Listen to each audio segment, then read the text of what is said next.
अस्सलाम वालेकुम फ्रेंड्स, कैसे हैं सारे दोस्त। मुझे उम्मीद है कि आप खैरियत से होंगे।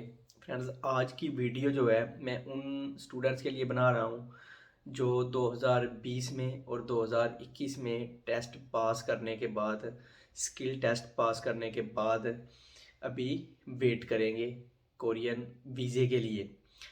तो बहुत सारे दोस्त हैं जो व्हाट्सएप पे एसएमएस कर रहे हैं, तरह तरह के सवाल हैं स्टूडेंट्स के जहन में। मैं उन सब सवालों के जवाब व्हाट्सएप पे तो नहीं दे सकता, एक एक बंदे को रिप्लाई नहीं कर सकता, लेकिन मैं जो है आपको एक वीडियो बनाता हूँ। इसमें मैं सब चीज़ें जो है वो आपको बताता हूँ। जो फॉर एग्ज़ाम्पल कुछ दोस्त पूछ रहे हैं कि सर जो मेडिकल हो चुका है, जिनका पहले हो रहा है, क्या उनके पहले वीज़े आएंगे, या जिनका बाद में हो रहा है उनके बाद में वीज़े आएंगे। इसी तरह कुछ लोग पूछते हैं कि सर जिनके नंबर कम हैं क्या वो बाद में जाएंगे, जिनके नंबर ज़्यादा हैं वो पहले जाएंगे। फिर उसके बाद कुछ पूछते हैं कि सर हमारी एज कम है, और कुछ पूछते हैं कि जो है ना हमारी एज ज़्यादा है, तो क्या इसका भी डिफरेंस है कि कोई पहले जाएगा या बाद में जाएगा। उसके बाद मेडिकल के बारे में कुछ दोस्तों ने सवाल किए थे कि सर अगर एक दफ़ा मेडिकल आपके कोई गर्मी आ जाती है या कोई और इशू जो है ना पैदा हो जाता है, तो उसके बाद दोबारा मेडिकल होगा कि नहीं होगा, या कितनी देर बाद होगा। तो देखें, ये इन चंद, और इसके बाद एक जो इम्पोर्टेंट सवाल था गर्ल्स के बारे में। जैसा कि आपको पता है कि 2020 और 21 की जो हैं वो 4 या 5 लड़कियां भी हैं इस दफ़ा जिन्होंने स्किल टेस्ट दिया है, और वो अभी जॉब रोस्टर में उनके भी नाम आएंगे। तो क्या वो पूछ रही थी कि कोरिया जा सकती हैं, आएंगी कि नहीं। कुछ लोगों ने उनको बताया कि लड़कियों के वीज़े नहीं आते, कुछ कह रहे हैं कि आ जाते हैं। तो मैं आपको इसके बारे में ही बताता हूँ। और जो आपका प्रोसेस है स्किल टेस्ट के बाद, जब आप के डॉक्यूमेंट्स कोरिया में आएंगे, उसके बाद क्या होगा, मैं सारा आपको इस वीडियो में बताता हूँ। हमेशा की तरह आपसे रिक्वेस्ट है कि उससे पहले आप चैनल को सब्सक्राइब करें, ताकि मैं जो भी वीडियो अपलोड करूँ उसका नोटिफिकेशन आपको सबसे पहले मिले। तो देखिए, सबसे पहले मैं आपको बताऊँ कि जो नंबरों वाली बात थी कि किसी के ज़्यादा हों या कम हों, वो पहले आता है या बाद में आता है, इसका कोई इशू नहीं है। ज़्यादा नंबर वाले का भी पहले वीज़ा आ सकता है, और जो बाद में जिसके नंबर कम है उसका भी वीज़ा पहले आ सकता है, इसका कोई इशू नहीं है।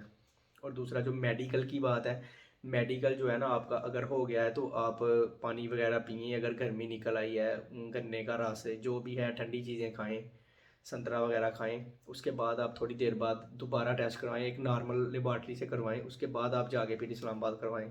तो वो भी कोई इशू नहीं है। लेकिन हाँ, उसमें जो बीमारियां हैं, वैसे जैसे हेपाटाइटिस बी, सी, HIV, TB, इस तरह की जो है ना अगर बीमारी होगी तो वो आपको रिजेक्ट कर देंगे, वो तो पास हो ही नहीं सकता ना।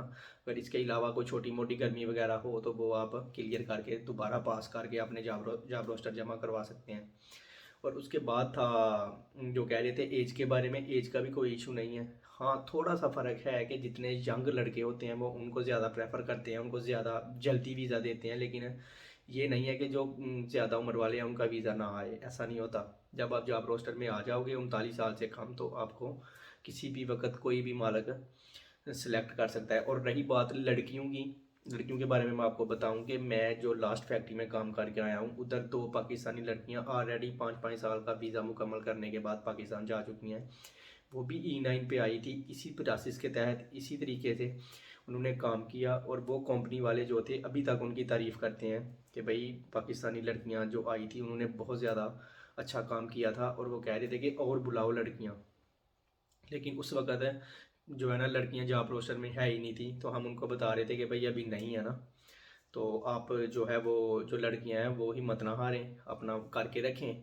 एक लड़की तो खुद स्टूडेंट भी है जिसके साथ मैं कांटेक्ट में हूँ, 4 को नहीं मैं जानता, लेकिन 4-5 लड़कियां हैं जिन्होंने अभी स्किल टेस्ट क्लियर किया है।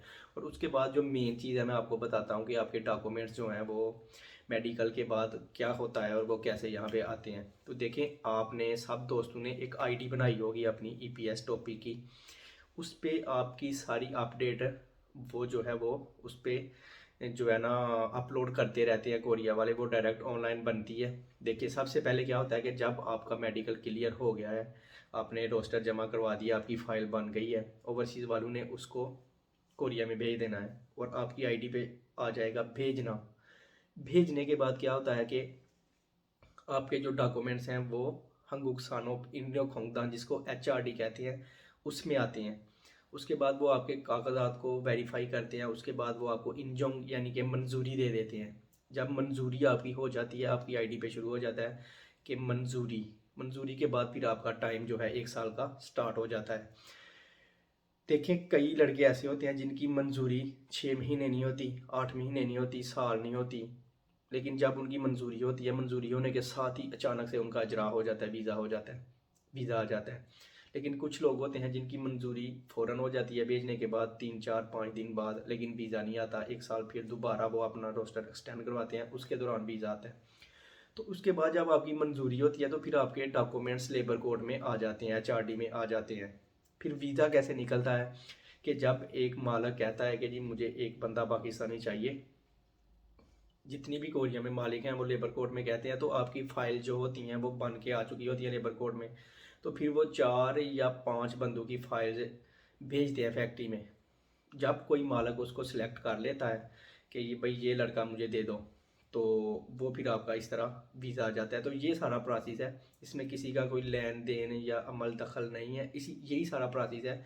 उधर से अभी आपके रोस्टर जो है वो HRD में आएगा, HRD से लेबर कोर्ट में, और फिर जब कोई भी मालिक आपको सिलेक्ट कर लेगा उस वक्त आपका वीज़ा आ जाएगा। इसमें ये नहीं है कि किसी के नंबर कम है, ज़्यादा हैं, उम्र कम है, ज़्यादा है, इसका कोई इशू नहीं है। कोई लड़का है, लड़की है, किसी वक्त किसी का भी वीज़ा आ सकता है।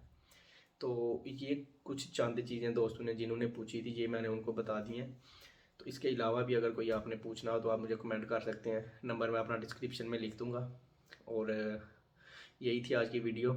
सर्दी बहुत ज़्यादा है कोरिया में, अभी जो नए आ रहे हैं वो अपना सामान लेके आए, टाइट करके आए। बर्फ़बारी बहुत ज़्यादा हुई है बाहर, रात को मैंने देखा है। मैं अभी इस वक्त क्वारंटाइन में हूँ, जॉब पे नहीं जा रहा। इंशाल्लाह जो ही क्वारंटाइन ख़त्म होता है कोरिया घुमाएंगे, आपको दिखाएंगे। और बेस्ट विशेज़ है मेरी, जितने भी दोस्त हैं जो वेटिंग में हैं, जो पास हुए हैं, अल्लाह पाक आपको लेके आए इधर, फिर इंशाल्लाह ज़िंदगी रही तो मुलाकात होगी। दुआओं में याद रखिएगा, अपना बहुत सारा ख्याल रखिएगा। खुदा हाफिज़।